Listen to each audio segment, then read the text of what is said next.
What if I told you that one of the fastest cars on the planet was built by a man with no engineering degree, a team of just 10 people, and a childhood dream? This small team built machines that would leave Ferrari, Lamborghini, and even Bugatti in the dust. And what if I told you that a rival car manufacturer allegedly burned down his factory because he was becoming too dangerous? This is the story of Christian von Koenigsegg, a man who refused to accept that the world's fastest car had already been built. This is the story of how one man's obsession with speed created a hypercar empire that shocked the entire automotive industry. But to understand how it all began, we have to go back to where it all started. Christian Erland Harold von Koenigsegg was born on the 2nd of July, 1972, in Stockholm, Sweden. Just 5 years later, the petrolhead within him awoke. At the age of 5, Christian von Koenigsegg went to watch a Norwegian animated movie, Flåklypa Grand Prix, along with his father. In the movie, a boy builds a sports car out of scrap and wins an F1 race. Although it was an imaginary story, it left a lasting impression on Koenigsegg, and he decided to start a sports car company. He began building things in his childhood, including a go-kart at a very young age with his father's help. To keep his love for vehicles alive, he started selling mopeds at the age of 15.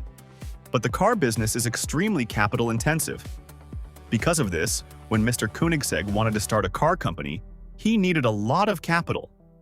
To raise the money, he started a frozen chicken business, buying frozen chicken and selling it to customers at a profit. He found early success and became a major frozen chicken businessman in Sweden. He made so much money from selling frozen chicken that he could finally turn his childhood dream into reality.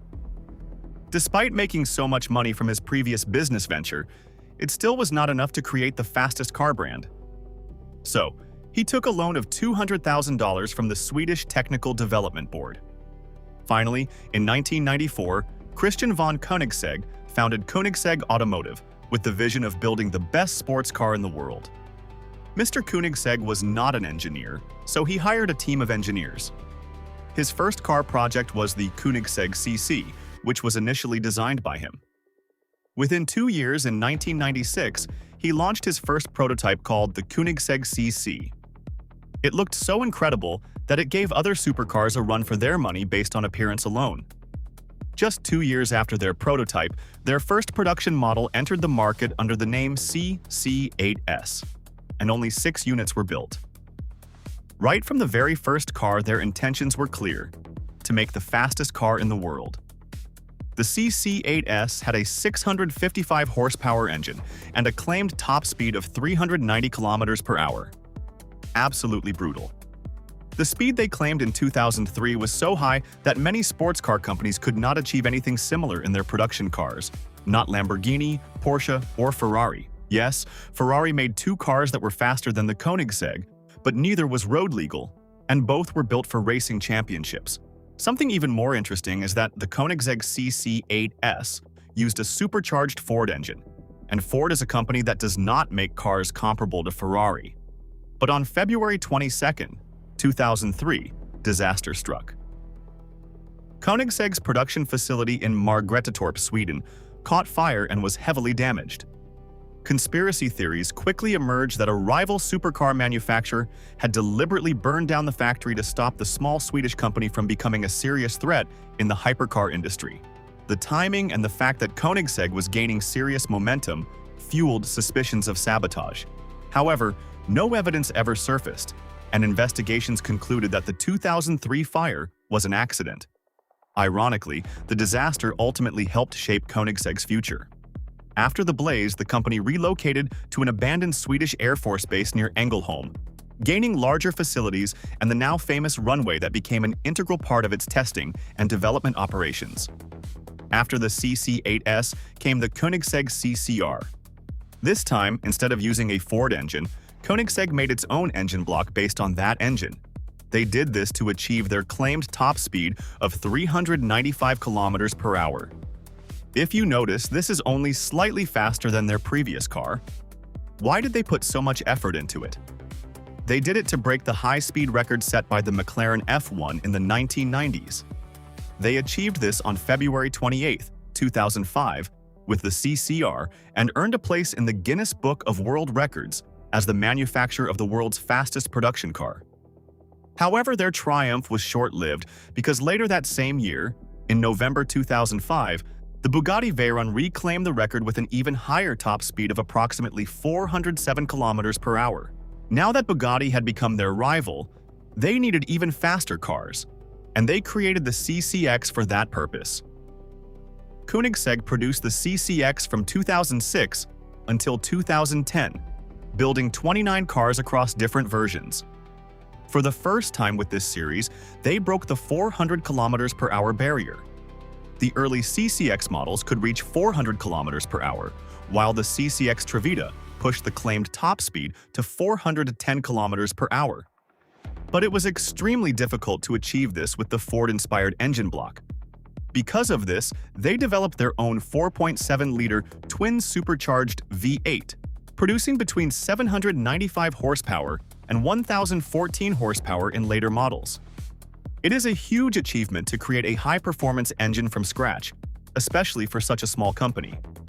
Pagani uses Mercedes-AMG engines, Apollo uses Audi engines, many Maseratis have used Ferrari engines, and several Aston Martins use Mercedes powertrains. Even the Lamborghini Urus relies on an Audi-developed engine. All of this shows how difficult it is to build a high-performance engine completely in-house. Yet Koenigsegg did it, and it was only the beginning.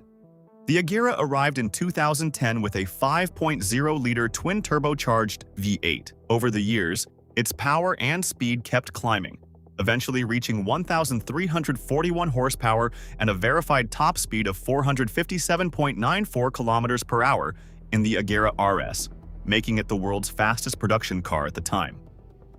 But Koenigsegg did not stop there. The Regera, Jesko, and Gemera followed, with the Jesko Absolut becoming the company's ultimate expression of speed.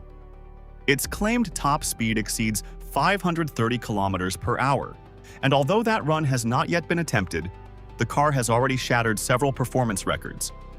In 2024, the Jesko Absolut set the fastest ever production car 0 to 400 to 0 kilometers per hour time of just 27.83 seconds. Then, on Sweden's National Day in 2025, it became the first production car in history to exceed 300 kilometers per hour in the quarter mile, covering it in 8.54 seconds at 305 kilometers per hour. It also set a production car half-mile speed record of 373 kilometers per hour in just 12.76 seconds. Remarkably, it achieved all of this on an unprepared surface, using production tires and sending power only to its rear wheels. Koenigsegg had made over-engineered, powerful, high-speed cars. But along with this small company has created so many innovations every few years that even major sports car companies like Lamborghini might not have achieved as many in their entire lifetime. When you look at all these innovations, it feels like they were created by companies such as Volkswagen, companies with virtually unlimited resources. What always shocks me about Koenigsegg is that the company has only around 600 employees. This small group of people creates innovations that can surprise even much larger car companies, proving that the quality of manpower is often more important than the quantity of manpower. If you enjoyed this deep dive, make sure to like, share, and subscribe for more videos on the world's fastest, rarest, and most extreme machines. Until next time, keep your passion for speed alive